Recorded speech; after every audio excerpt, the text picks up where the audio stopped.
Star Wars Celebration, every announcement from the weekend. Mega fan convention Star Wars Celebration took place in London over the long Easter weekend and brought with it a raft of force-altering announcements. With the current season of The Mandalorian currently airing weekly on Disney Plus and already a whole bunch of extra TV shows planned for the streaming service, the Star Wars universe is still set to expand dramatically in the years to come. Fan-favorite characters will be revisited and new icons will be forged as Lucasfilm Disney unveiled a slate of upcoming projects and teased a few more. Read on for every major announcement from Star Wars Celebration. Perhaps the biggest announcement of the weekend was that Daisy Ridley would be returning to the series as Rey in a film set 15 years after the end of The Rise of Skywalker. The as-yet untitled film will see Rey attempt to rebuild the Jedi Order and be directed by Sharmeen Obaid-Chinoy. Ridley also appeared on stage to say, "My heart is pounding. I'm very thrilled to be continuing this journey." Double quote. Kathleen Kennedy also teased that other characters from the sequel trilogy could return for the film. "We've been working on that film for a few years and all of that feeds into our overall storytelling," Kennedy told Yahoo. "So we've just got to a point now where we've got a wonderful writer in Stephen Knight. He's come on board and we're going to see a script probably in the next month and a half that we've been working on for quite a while. So we're getting close. He's taken Indiana Jones on his latest adventure and now he's off to a galaxy far, far away." James Mangold has been confirmed to be directing a story set 25,000 years before the events of Star Wars. The movie will explore the origins of the Force and has been described as a biblical epic, with the director likening it to the Ten Commandments. Star Wars mainstay Dave Filoni will also be directing a film set after Return of the Jedi that will be a part of the interconnecting world currently seen on TV through The Mandalorian, The Book of Boba Fett and the upcoming Ahsoka. Lucasfilm confirmed that the film will close out that story so we could be getting Grogu on the big screen, but there was no formal announcement made about which characters will be appearing in the movie. With The Mandalorian we got little glimpses of what's happening politically in the New Republic. Jon Favreau told Yahoo, "But when you're dealing with characters like Ahsoka and Sabine and Hera and Mon Mothma, you're dealing with a much higher level of politics in the Star Wars world.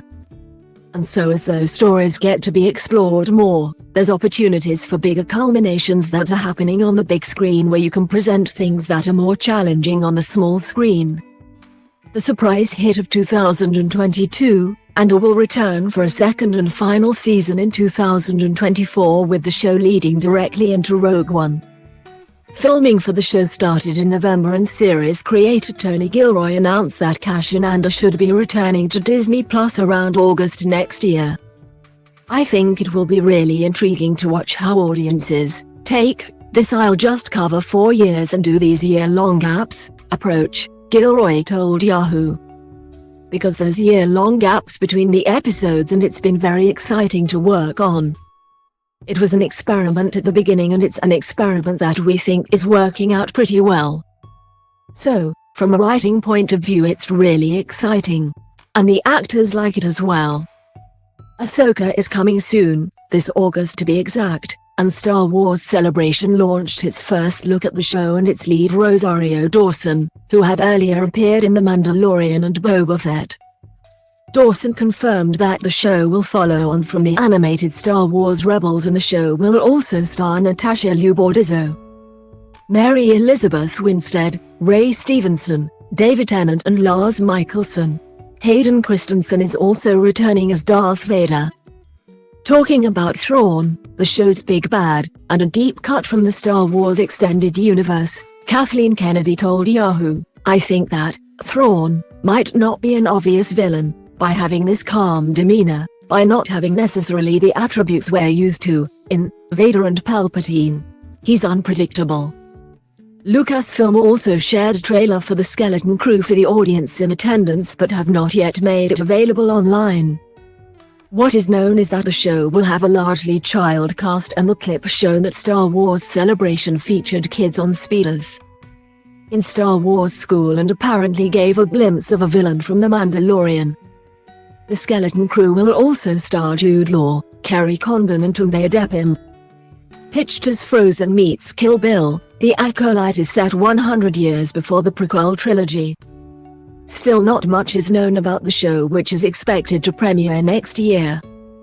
A first look of the show was unveiled over the weekend, and the series features an impressive ensemble cast that includes Amanda Stenberg, Lee Jung-jae, Carrie-Anne Moss, Jodie Turner-Smith and Dean Charles Chapman. The footage, which was not shared online, featured shots of a gold lightsaber, action sequences and a group of Jedi. Showrunner and creator Leslie Headland told Yahoo, "I think that people have this conception of the Jedi as very stoic, and without emotion. And I think what Lee Jung-jae, brings to this particular role is an emotional complexity that you don't get to often see with Jedi. You do see it with some characters, but I think what he's done is astonishing.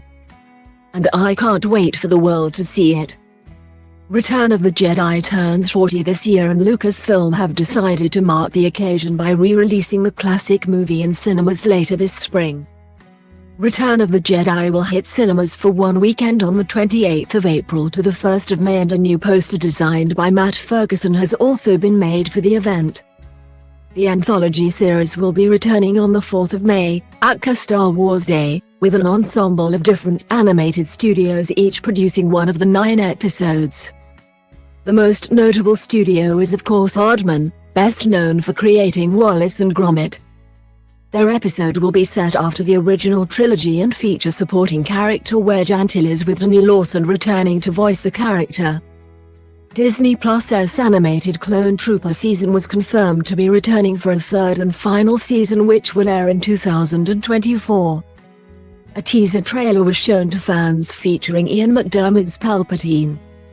A second season of the animated anthology show, set during the prequel trilogy era, was also announced by Dave Filoni at Celebration.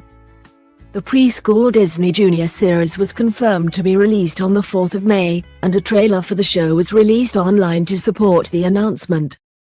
Watch below. Star Wars Celebration, Lars Mikkelsen returns as Grand Admiral Thrawn.